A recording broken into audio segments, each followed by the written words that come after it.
ಹಿಂದೂಗಳ ಹೊಸ ವರ್ಷ ಯುಗಾದಿ ಹಬ್ಬದ ಸಂಭ್ರಮ ಮನೆ ಮಾಡಿದೆ.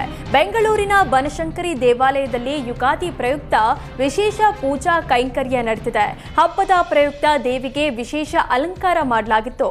ಗುಲಾಬಿ, ಸೇವಂತಿಗೆ ಸೇರಿದಂತೆ ವಿವಿಧ ಹೂಗಳಿಂದ ಬನಶಂಕರಿ ದೇವಿಗೆ ಅಲಂಕಾರ ಮಾಡಿ ವಿಶೇಷ ಪೂಜೆ ಸಲ್ಲಿಸಲಾಯಿತು.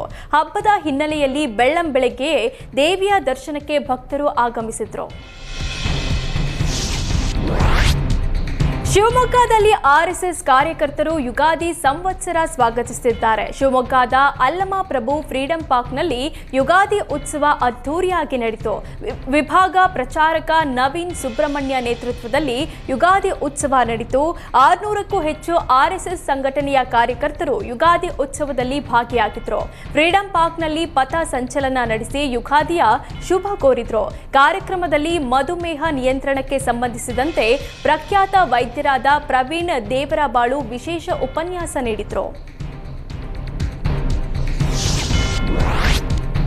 ಐತಿಹಾಸಿಕ ಅಮೃತೇಶ್ವರನ ಶಿವಲಿಂಗುವಿಗೆ ಸೂರ್ಯರಶ್ಮಿ ಸ್ಪರ್ಶವಾಗಿದೆ. ಬಾಗಲಕೋಟೆ ಜಿಲ್ಲೆ ಮುಧೋಳ ತಾಲೂಕಿನ ರನ್ನಬೆಳಗೆಲ್ಲಿ ಪಟ್ಟಣದ ಐತಿಹಾಸಿಕ ಅಮೃತೇಶ್ವರ ದೇವಾಲಯದಲ್ಲಿ ಶಿವಲಿಂಗುವಿನ ಸೂರ್ಯರಶ್ಮಿ ಸ್ಪರ್ಶವಾಗಿದೆ. ಸೂರ್ಯಕಿರಣ ಸ್ಪರ್ಶದ ಸಮಯದಲ್ಲಿ ಅಮೃತೇಶ್ವರನಿಗೆ ವಿಶೇಷ ಆರತಿ ನೆರವೇರಿಸಲಾಯಿತು.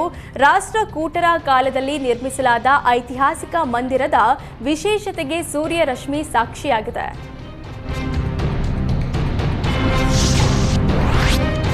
ಆಂಧ್ರದ ಶ್ರೀಶೈಲ ಜಾತ್ರೆ ಹಿನ್ನೆಲೆ ಬಾಗಲಕೋಟೆ ಜಿಲ್ಲೆ ಸಾರಿಗೆ ವಿಭಾಗಕ್ಕೆ ಕೋಟಿ ಲಾಭ ಗಳಿಸಿದೆ.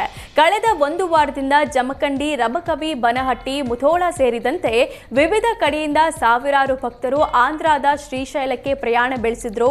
ಜಿಲ್ಲೆಯಿಂದ ವಿಶೇಷ ಬಸ್ ಸೇರಿದಂತೆ ವಾರದಲ್ಲಿ 260 ಬಸ್ಗಳ ಸಂಚಾರ ವ್ಯವಸ್ಥೆ ಮಾಡಲಾಗಿದೆ. ಅಂತಾರಾಜ್ಯ ಪ್ರಯಾಣ ಆಗಿರೋದ್ರಿಂದ ಮಹಿಳೆಯರಿಗೆ ಫ್ರೀ ಟಿಕೆಟ್ ಇಲ್ಲದ ಕಾರಣ ಬಾಗಲಕೋಟೆಯಿಂದ ಹೋಗುವ ಭಕ್ತಾದಿಗಳು ಹೆಚ್ಚಾಗಿದ್ರು. ಹೀಗಾಗಿ ಬಾಗಲಕೋಟೆ ಸಾರಿಗೆ ವಿಭಾಗಕ್ಕೆ ಒಂದು ವಾರದಲ್ಲಿ ಸುಮಾರು 3 ಕೋಟಿಗೂ ಹೆಚ್ಚು ಲಾಭ ಆಗಿದೆ.